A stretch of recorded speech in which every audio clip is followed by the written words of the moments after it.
Greetings, listeners, and welcome to On the Spectrum podcast, a show that explores the many complexities and diversities of being on the spectrum. I'm your host, David Taylor, and today I am joined by artist Tom Yendell. Welcome, Tom. Thank you very much for joining us. It's exciting. Would you like to start by telling our listeners a little bit about yourself? Oh, yeah. How long have we got? So, I hate people that start sentences with so as well. I was born with no arms. My mother was prescribed a drug back in the 1960s for morning sickness, and it so happened that it affected the babies in the womb. And thalidomide, the uniqueness that I have, can range from anything from just somebody having a finger missing to all four limbs and internal organs and brain damage as well. So it's a really wide spectrum of uniquenesses. But it just so happens that I was born with no arms. So I've grown up doing everything with my mouth and my feet and my chin. So I started writing like you would write with your arms when you were, a 2-year-old, scribbling on a bit of paper. I did with my feet. And I learned to write and draw with my feet. And then at the age of 11, I got a bit big to sit on the tables at school. So I transferred from using my feet to using my mouth. So I've been a mouth writer and a mouth painter for most of my life. I wasn't that academic at school. I went to a great school called Trelaws, which is just over in Alton, over in Hampshire, and had a fantastic art teacher. And he inspired me. We did everything from scenery painting down to pottery and ceramics. And so it was obvious to me that when I left school, I went on to study art. I did a foundation year at Hastings down on the south coast, and then my degree in expressive art in Brighton University. So that's my background, really. Mm-hmm. Yeah, and what kind of projects are you involved in today? Well, the biggest project is the mouth and foot painting artist. So I joined the association in 1987, and 1986. Sorry, it's 40 years next year.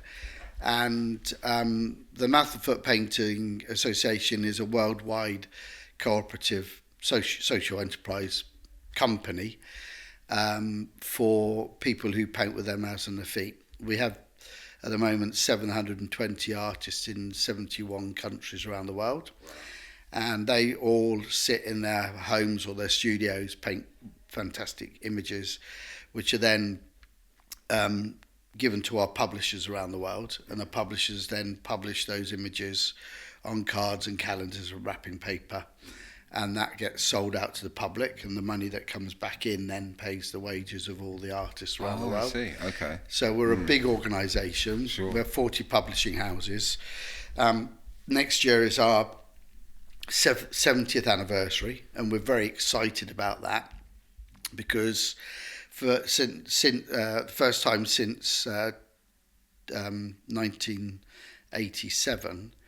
We're coming back to England for our conference, and so next April we have a big exhibition in London, and we'll have about 100 severely unique artists from around the world coming to have a great time party in London. That's exciting stuff. That's the main thing I do. And I've gone from, you start as a student artist, so I started in 1986 as a student artist, and then you progress. The more you paint, and the better you get at your craft of becoming an artist, the higher you go up the ladder, just like any job, really. Yeah. And so I went to associate member, and now I'm really fortunate that I sit on the international board. So that's the main thing in life at the moment, but. Also, the Mouth and Foot Painters is a business. Our motto is self-help, not charity. Our founding father was a German artist who, just after the war, he was born in 1912, and he was he got polio and lost the use of both of his arms, and it meant that he had to use his mouth, and so he took up painting quite early and became very proficient, went to university, and then the war came, and then of course not only were some groups were persecuted by the Nazis, and disability was one of the groups. So he was very outspoken about what was happening in Germany to disabled people specifically. But luckily, he was from quite a high-flying family, so they decided they'd put him in prison to shut him up. And while he was in prison, his story was that he didn't have anything to do because they'd taken his art materials away from him. His mother would come into prison every morning and help him get dressed and give him his breakfast.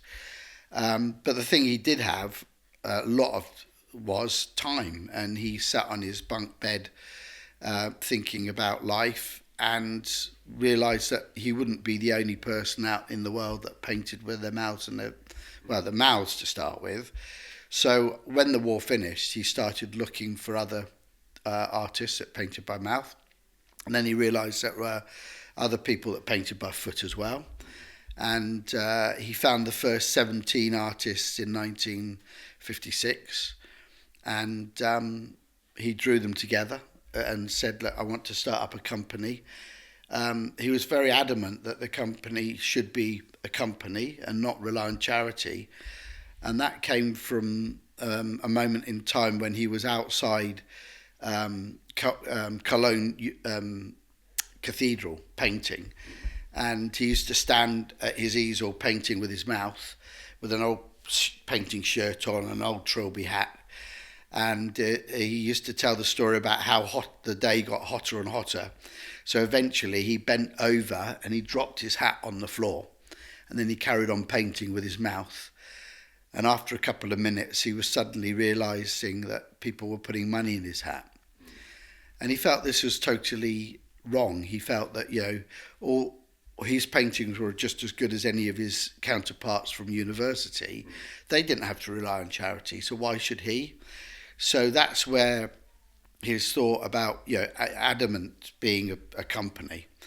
So after the war, of course, also, the whole of Europe was up in the air, and he wanted the company to be non-religious, political. And one of the only places that at that time was Liechtenstein, and so our home has been in Liechtenstein since the start of the association. And from those, as I say, from those 17 artists that he found in 1956, we have 720 around the world. So it's an inspirational organisation. I mean, I've grown up with no arms, and so because it was the way I was born, I don't think of myself as having the word, which I hate, is disabled. I'm not disabled. Everything I've done in my life, I've done. I just do it in a different way. I do it with my mouth and my feet and my chin. I've travelled the world. I've scuba dived. I've horse ride.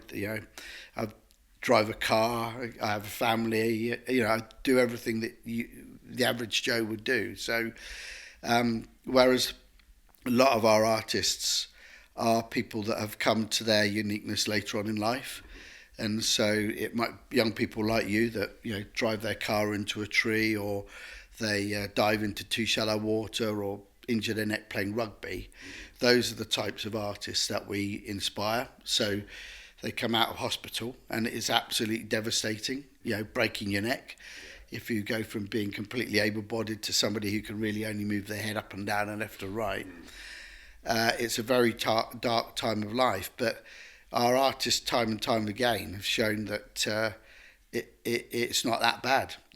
Once you can get painting, you go into a different world, and you're not thinking about what's happening to you. You're thinking about the artwork you're producing. Yeah, because the creativity, I must admit, is a nice sort of doing art and being creative is therapeutic in that respect. So Absolutely. it gives you that extra sort of, like you said, perspective on life. Yeah. And actually, most of our artists, they start painting with their mouths because when they're in Stoke Mandeville Hospital, the occupational therapists are finding ways that they can do stuff. And, it's a very different world from when I started painting. Technology now is incredible, isn't it? But putting a paintbrush in your mouth gives you a release. Gives you a release in life. It enables you to do something, and a lot of our artists get set up. Get up dressed by some carer or personal assistant in the morning. They're given their breakfast, and if it wasn't for their art, they'd just be stuck in front of the TV all day. And so, being stuck in front of an easel and being able to create beautiful pictures is a real positive thing. Yeah, definitely, and it gives them that sense of independence that they're probably struggling with at the time, and things like that. It gives them that control over and expressing themselves and an income. Exactly, and earning an income. I mean, the student artists get enough money to pay for their art materials, have a tutor. That's great. And that encourages them to become better at what they're doing. Certainly. And the harder they work for the association, the more financial support they get. Okay. And so, when you become a member, you're earning a living which is comparable to an able-bodied artist. Yeah, and that's great. Is that why there was such a sort of potent message about it being a business as well? Absolutely. That kind of thing, to have that self-efficient sort of. Yeah. I mean, I think I'm personally believe that we, in a way, we are a charitable organisation, because I'd say over 50% of our artists will never get to a standard of painting which is good enough for them to go on a card or a Christmas birthday card, and so we are supporting a big number of people that are charitable. Whereas the member art associates, they're the ones that are actually earning the money for the association. So it is a conversation that we're having at the moment about charitable status. But in the UK, we're very unusual in the UK in the fact that we do have a charitable trust fund, and that was started in 1987. We were left a legacy by a customer in their will, and we didn't want to take it and put it in the main pot. We couldn't really, because we were a business. So 3 of the member artists decided the best thing to do was to start up a charitable trust fund. So the MFPA Trust Fund for Training Disabled Children and Young People in the Arts does exactly what it says on the tin. That's great that it's gone into sort of a training thing to try and introduce people into the world and to give them, and they may not know where to start, without that. I think that's where I think Loddon found the Unique Art Awards. So that's something that we've run. I think we're on our 8th year this year, and that's a national art competition for people with uniqueness, and it's been very, very successful. And from that, we now have opened a gallery in Alton in Hampshire, and we have been open since last July, and we are looking for any kid that's is unique of some kind, that is into their art. Doesn't necessarily have to be painting on a wall. It could be sculpture, it could be dance or music. One of the things that we're desperate for, and your podcast might help us find, is a young sort of under 25-year-old filmmaker. And as you will appreciate by doing podcasts, is the fact that we have to get ourselves out, to the public, and produce more online stuff. Sure. The association are now just about to launch an online virtual gallery, so that's really exciting. And that's our normal demographic for our products is a 60-year-old lady, so a bit not close to you, obviously. But the new gallery space is going to be sort of more in line with sort of 30 to 50-year-olds. Okay. So I'll assume in your area, and so we're looking for a young person who has a disability that our trust fund can fund to go and make films about our artists. Okay. And next year would be a really good opportunity for us to set up a project at the hotel in London, where we could interview artists. Yes. Okay, I see. And Yeah. the problem we have as a group is that we speak 17 languages. Oh yeah, you did say from all over the world. So I imagine. It is a very international event. But with subtitling and things like that, I think we can use we can interview great artists from China or South America or anywhere that doesn't speak English. Have it translated and get the subtitles on. That would be great. And I think that would be really interesting to do. So if you've got any students that you can work with and get them trained up, we'd be really interested in getting you up there, getting up to London and doing something. Great, and just expanding the sort of multimedia kind of side of things. Yeah. I mean, we have a lady, Sarah, who I'm going to see next, and she sort of does social media stuff. So we're still only on Facebook and Instagram, but I think with the use of film, we are trying to do more. So that maybe the TikTok, some of the artists around the world are already doing it. The younger, because it's great exposure, guys. Isn't it? Yeah, absolutely. But also it's about telling stories. Our public relations company that we had a few years ago used to say, it's not just good enough to be a mouth painter anymore. It's a bit boring. Once people have seen a mouth painter, they've seen a mouth painter, if you know what I mean. And so actually it's about stories about our artists doing other things, and the big stories behind our artists, the fact that you can swerve your car to miss a badger and hit a tree and break your neck, and then go on from that, from being a really healthy young landscape gardener to somebody now who 10, 15 years later is producing amazing artwork. Great stories and inspirational stories to tell. It's almost like it can almost be a catalyst for them finding that creative freedom in themselves. Yeah. I've heard stories of people that have had strokes, and they were very academic people, but then after their stroke, this creativity side sort of came in. She was, I forget her name now, but she was like a mathematician. Right. And after she had her stroke, she started doing glass work with shapes that all like made up equations and stuff like that. Right. So she kind of combined her knowledge and things. And even though that she'd lost some of the mobility in herself, this creative outlet suddenly emerged.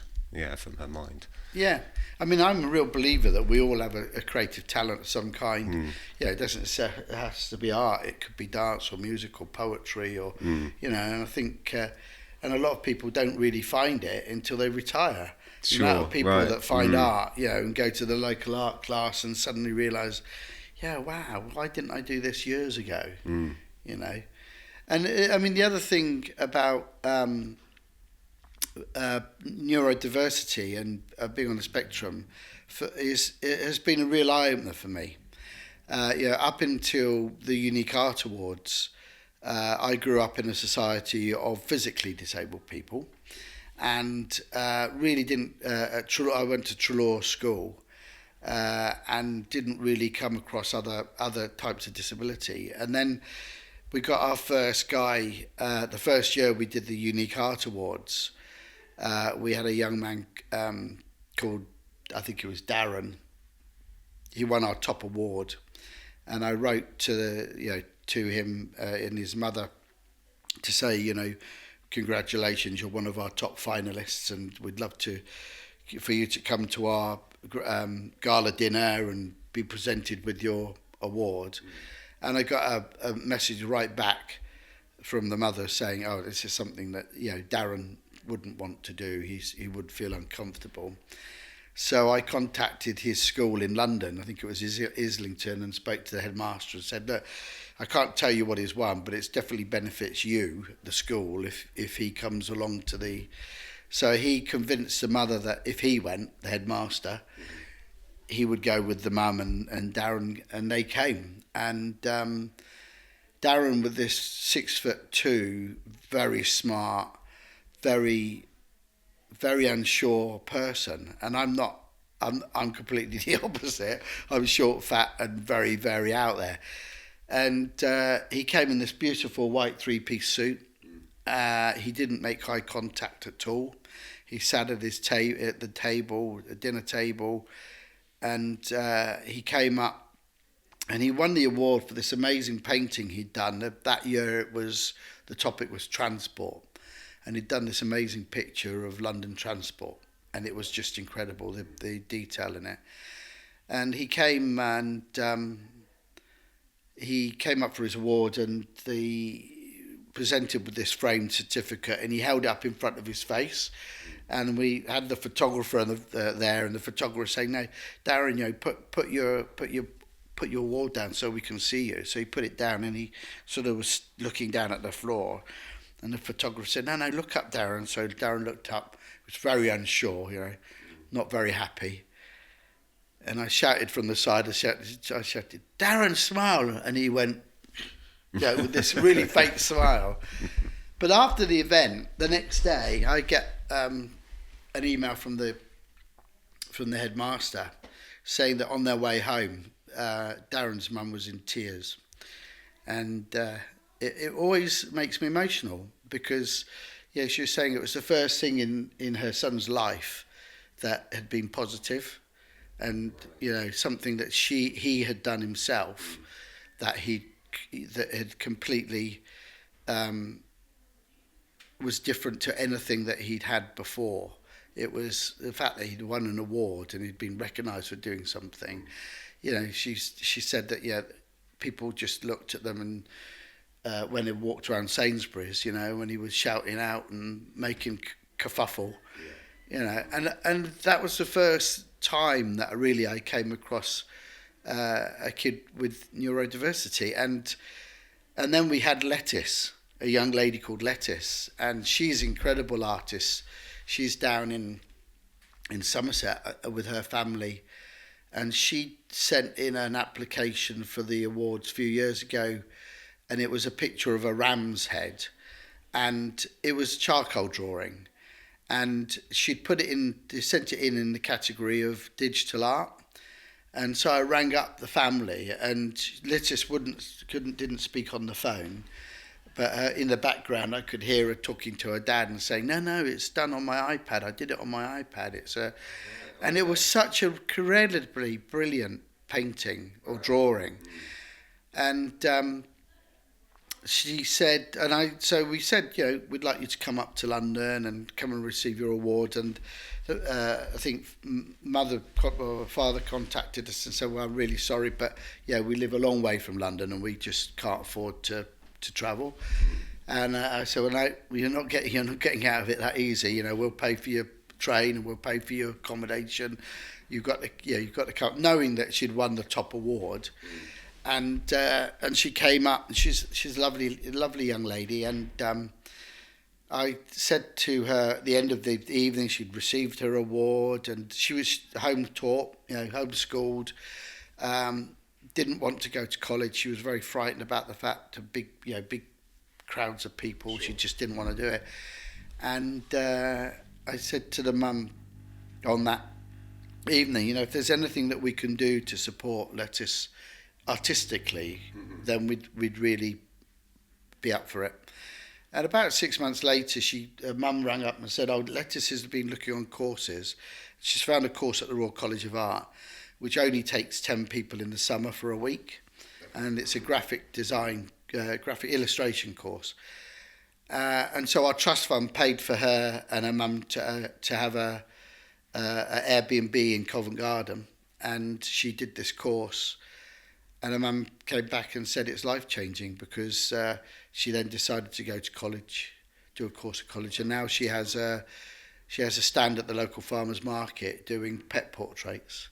Oh, okay. And mum said, without the awards, she would never have done that. She would never have got the. And so the gallery in Alton is about that. I would like to try to find 50, neurodiverse people to be part of what we're doing and show the work. We're going to set up a website. We've got a company in Alton that prints onto canvas and does canvas prints and T-shirts and all that. It's quite a big company that have warehouses or factories in Europe, in Holland and in America. And so I'd like to think that we could get young people's work out to the world and get people buying it and letting them see that they could, if they're good, and they should be able to make a living from it. And it should be celebrated and shared. Absolutely, and it's good for their self-esteem, their confidence. And if they don't, and at the moment we have got Dylan, who's I think 22. He's at Alton College. He's living at home still, and he's come along to the gallery. I knew his family before the gallery opened, and Dylan is, I think, I don't know what a typical neurodiverse person is really, but he's very unsure about himself. He has to, take time to get to know people, and we've just put in a framing business upstairs in the next floor above the gallery, and now Dylan is learning to be a framer. And so, and if same here, if you've got kids who'd like to come and have a go at doing something like framing, then, in my head, lying in bed last year, I was thinking about the things that people could do without necessarily having lots of contact with other people, if they didn't want to do that. And framing is a great thing because you can work in a workshop and you're really only dealing with one other person, when they come in and bring their picture in to have it framed, it's so Dylan's there, and then we have a young lady called Daisy. So we have done a few workshops with the Green Room. Do you know the Green Room? So there's the Green Room. There's one in Windsor, and there's one in Kingsley, which is on the other side of Alton, over near Borden. And that's a very similar setup to you, I would think. The one in Windsor is they have a pub, and so they train kids up in the kitchen and for service. And the one over at Kingsley is a farm, and they have a farm over there. But we've done a couple of. We have a sculptor, Russell, and he's done a couple of workshops with them. So if you want to do a sculpture workshop, we'll send him over to you. That's great. Yeah, at our school we have a paddocks area as well. So they do sort of more practical kind of like work experience in that respect as well. Yeah, I mean, and Dylan is really with us for work experience. Sure. But it has made me realise, that our kids around our area, like Dylan, he's 22, 23, he's not going to want to live at home all his life. So the next stage for us is to look at buying a building over in Alton that is specifically for assisted living, or independent living, or whatever you call it these days. I can never keep up with the right terminology. Yeah, they are always changing the terminology. But it's basically they have their own space, but they have people to hand to help if needed. Yeah, and I really like the idea of that. And we have the opportunity. We've got some money that we could do this, and I think it would make a massive difference to bring some guys together, arty ones. If we can find, if we could find 5 or 6 really artistic guys that could live together and create together and show at our gallery and show on our website. That's what I think we'll be aiming for. Because that would be wonderful as well, because people are not everyone, but broadly speaking, they kind of have difficulty with social situations and things like that. So it'd be nice if like a group came together and were able to work together on a project, and that might help with some of those social sort of problems as well, because they'd be able to practice and understand each other through the art. I imagine that they're creating together. So I think that's a great idea. Yeah. No, I think anything like that, the trust fund, would really like to get involved with as many people as possible, really. What are your thoughts on AI-generated art? How are you feeling about? Because it's something that's emerging quite a lot now. I've had a discussion with this recently with our international board. Not just about AI. Let's go back a step and think of digital art. Okay. Yeah. So when our association was started, of course, none of this was around. Computers weren't even invented. and now you can produce fantastic paintings on an iPad. And so we've had a big discussion about whether digital art is a mouth and foot painting art, and my view, yeah, absolutely. Doesn't matter whether you're using a stylus or a paintbrush or a pencil or a pen to create with. You're creating something. And AI, we went up to see the Van Gogh experience in London, and the first thing that you saw when you walked in was the sunflower picture that he did, but had been created by a robot.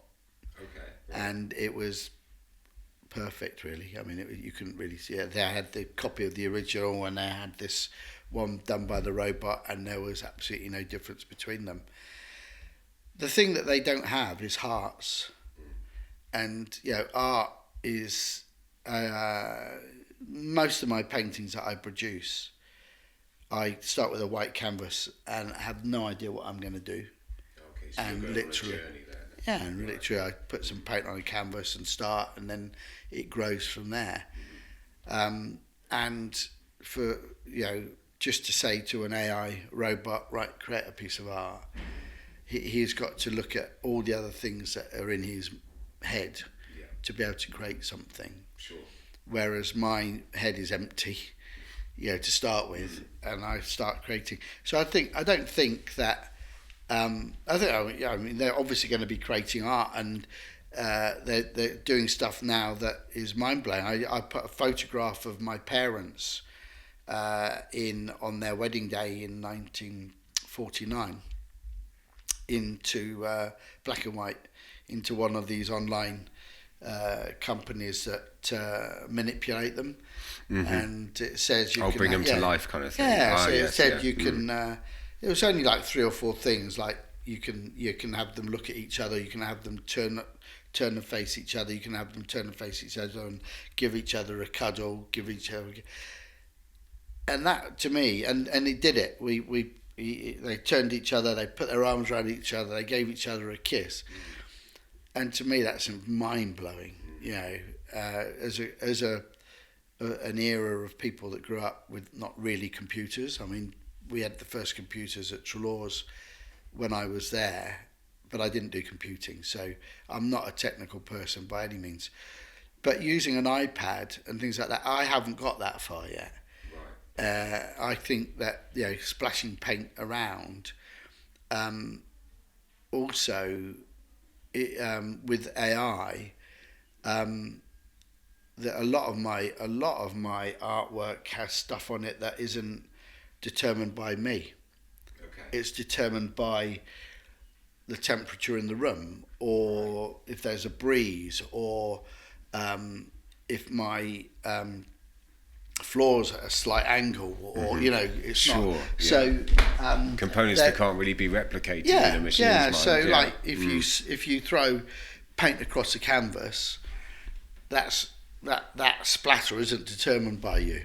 No, it's is it? And so getting AI to realise that's something that they have to produce. Sure.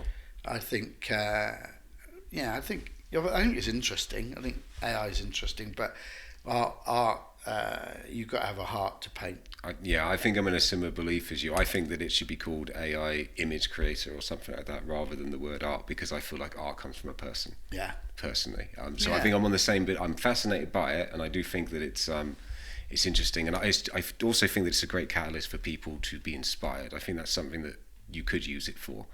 Is that you could, if you wrote a poem, for example, or something, you could put that in and then see what images come up, which may inspire you to then, do your own artwork. Yeah. My son's 33, and he's desperately wanting me to use ChatGPT, whatever it is, and to show me at Christmas, he came and he said, write a 30,000 word essay on Tom Yendell, the mouth painter, in cricketing terms.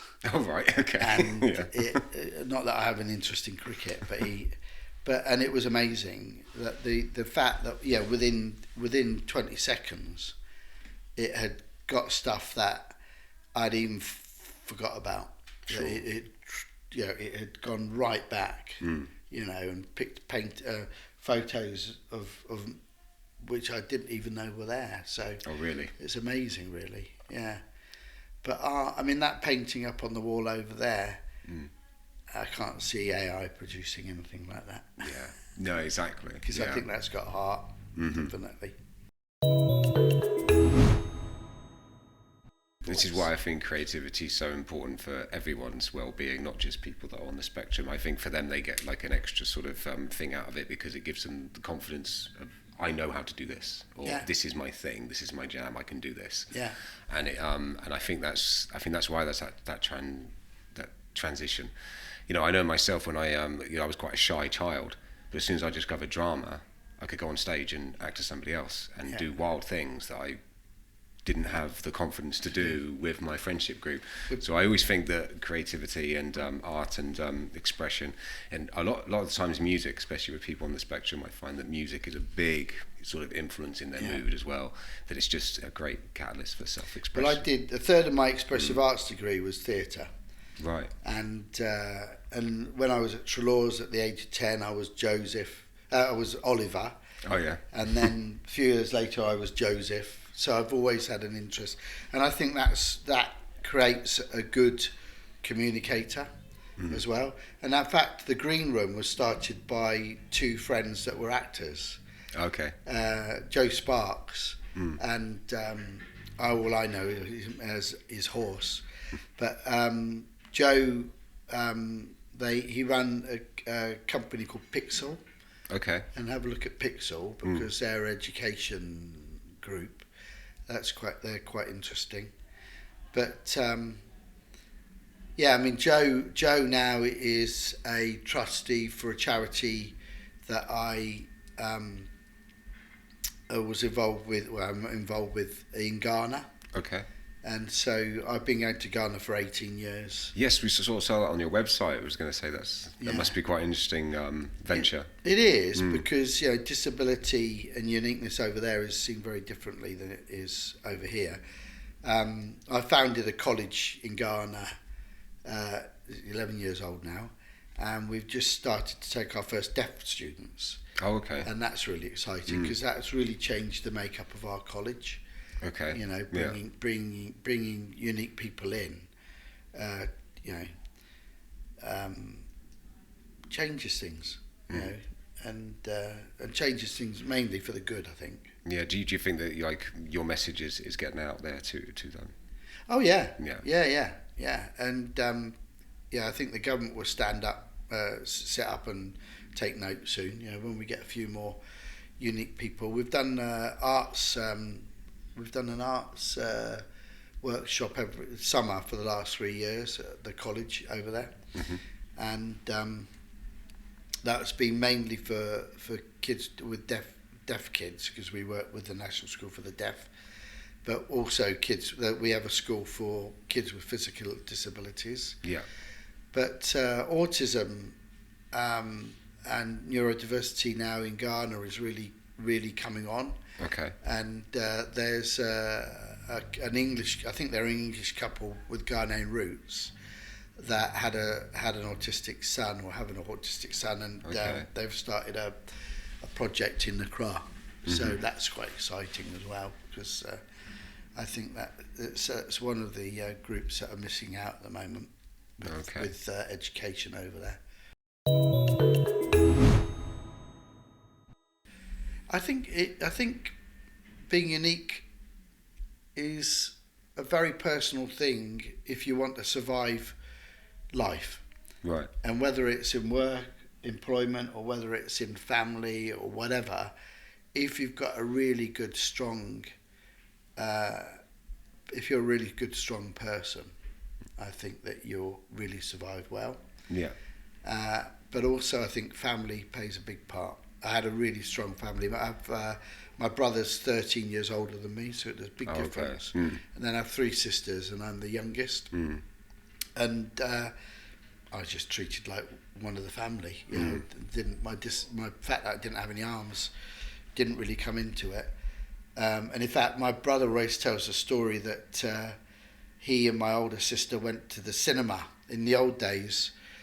Used to have the Pathé News on the cinema between the films, and they saw a film about a French lady who had no arms. She had two children that she looked after, and she was changing nappies with her feet and making the dinner with her feet.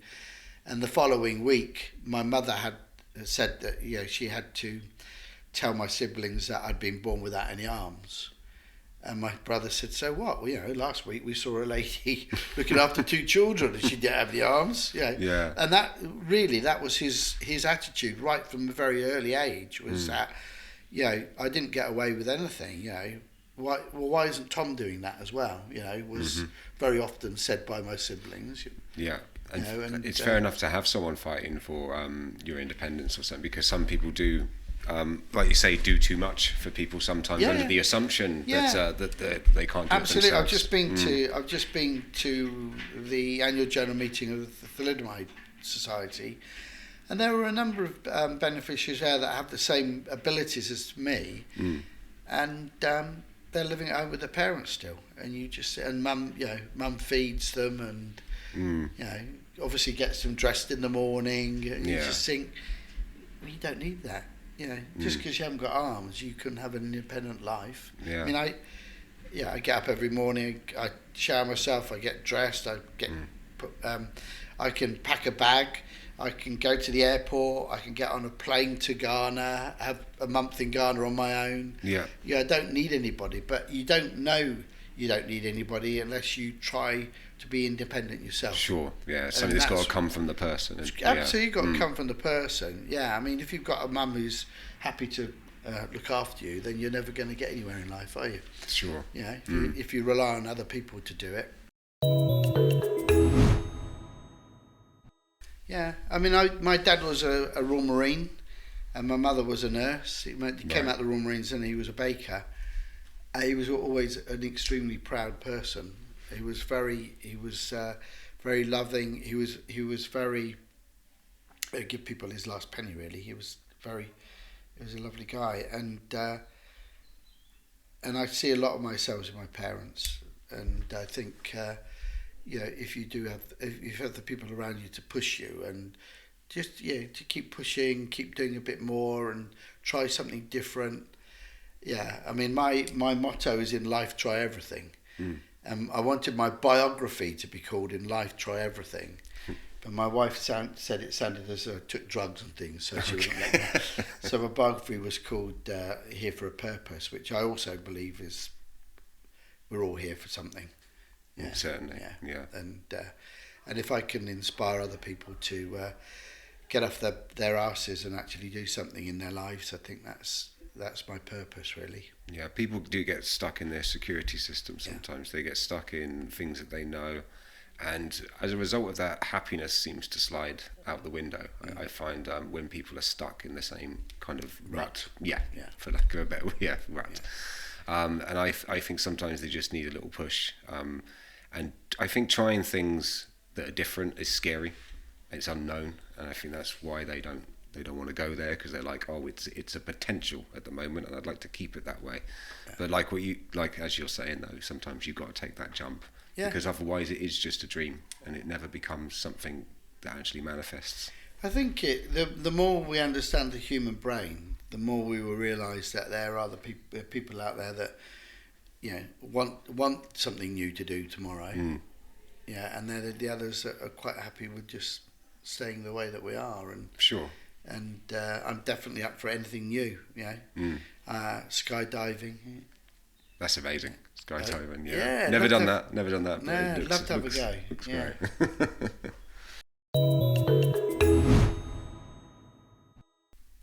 So we talk about the Freedom Through Expression program. Is that the? That's the gallery. That's the gallery, isn't it? Yeah. So how did that come about, and what we? Well, so the Freedom for Expression in the gallery was a project that our trust fund have got funds in the bank, and with the world as it is at the moment, our trustees felt that it would be a good idea, rather than just having them sat in the bank, we'd actually buy some property to invest in. Yeah. So we bought a property last year as an investment down in Bexley-on-Sea, down on the south coast. And then this year, last year, the gallery, the space in Alton came up. Yeah. And it's going really well. We've got a young lady at the moment, Paisley Poyle, who won the Unique Art Awards last year. She's got her exhibition up at the moment. Great. Okay. And we're pushing forward as I said earlier, to try to find as many kids with uniqueness who are artistic, who, we could start by showing their work at the gallery and then maybe looking at independent living, so fantastic. That's the next steps, really. And what main things are we showing off there? Is it, do you have canvases and sculptures you mentioned? Yeah, at the moment it's just 2D art.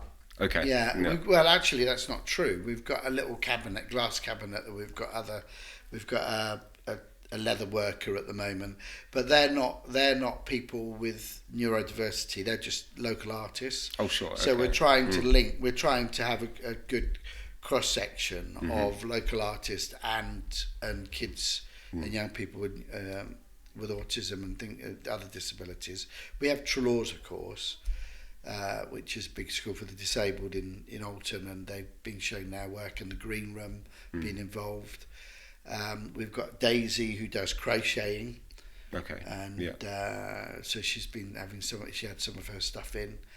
But mainly at the moment it's 2D art. But we're open to anything. If you've got guys over here that are creating, I'd really enjoy seeing their work. Sure. And work experience. Yeah, it might be something that they could come over and. When it comes to the Unique Art Award, do you give a theme or some kind of to say this is we want you to do something around this sort of theme? Yeah. So we have a theme. I think we had 3 themes this year. I can remember portrait. Last year it was sand, sea, and sun. Okay. This year it was portrait. I can't remember, but literally we've just missed it because it finished yesterday. Oh, did it? Oh, yeah. Okay. So we're out now, and the judging will be going on. What's the judging process like? Because I've always wondered in these sort of competitions. Well, it's so subjective. I'm like, Yeah, I mean, we normally have 2 of our trustees. So Keith, last year it was all of us. So we have 3 mouth painters, that are professional painters, and then we get in a couple of teachers. Okay. So that they see it from that point of view, and we see it from the artistic point of view. Okay. So there's a real mixture of talents, Sure. backgrounds, and we all look at the same images, and we put the top 3 of each category in. Okay. And we used to do it. We used to get into one big room and print them all off and have them all on the floor. Right. But now we tend to do it online because all the entrants come in online anyway. So, right, I see. Okay. Yeah, we just do it online, and then we get together. So we get it down from 200 or 300 down to 30. Oh, right, and then from there we then have an evening where we then go from the 30 to say, okay, so which are the top 3 for the photography, which are the top 3 for the 2D art, and different categories. And the different themes as well we have. Yeah, sure. Yeah. How do those conversations? Do the winners come out of you having a conversation about the art and how much it influences you or how much you feel from it? Like how does because I've always wondered with these sort of competitions how the top dog gets the top dog. Normally it's a bit more based than that. Is it? Okay. Yeah, the most important thing is the image and just having a really good image and. Okay, sure. Yeah, and normally that normally is actually there are at least 2 or 3 that are just outstanding. Sure. From each group, so it's not hard. Okay. But right. We do have to take into account, different disabilities and things like that. That's another perspective I thought would. I'm not saying it would influence your decision, but it's something that you probably have to consider. Yeah. Somebody who's got cerebral palsy and painting with their foot, is going to be maybe different to somebody who's on the autistic scale. Sure. Who's got all their physically, their physical faculties, but not necessarily. But the photography, the neurodiverse community take a good photo. Yeah. That's what we've found over the years. So they've got an eye for detail or for substance in the frame and stuff. Yeah, and also very precise, very precise drawing. They love. Yes, I remember reading an article about someone who was neurodivergent, and they went for helicopter rides in London.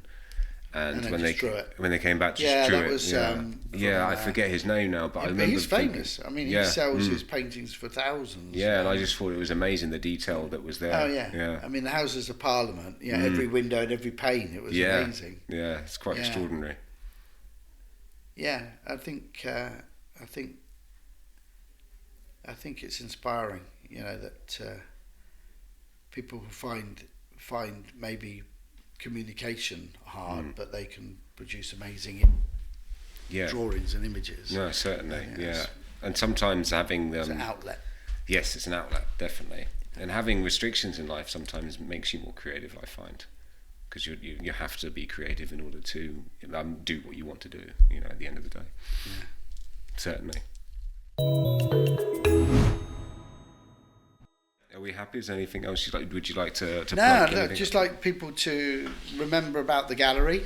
Yep, sure. Really seriously, if this goes out to the big wide world, and there's people out, whether they're in Yorkshire or Glasgow or the Isle of Wight or the Channel Islands, wherever, we'd really love to hear from people and really want to start sort of getting an artistic community together. Yeah. So, I'll look at Dove. Is it Dove? What did you say, Dove? Dove House. Yeah. Dove House. You can speak to those guys. Yeah. Make contact with them. But if you've got, if you're interested in doing the sculpture workshop, then I'll get Russell to be in contact with you. That's great. Yeah. But I mean, if artistically or whatever form of art that you're doing over here, if there's a bit of equipment you need or art materials or anything like that, then keep our trust fund in mind. That's great. Thank you so much, Tom, for joining us today. It's a pleasure. It's been really nice.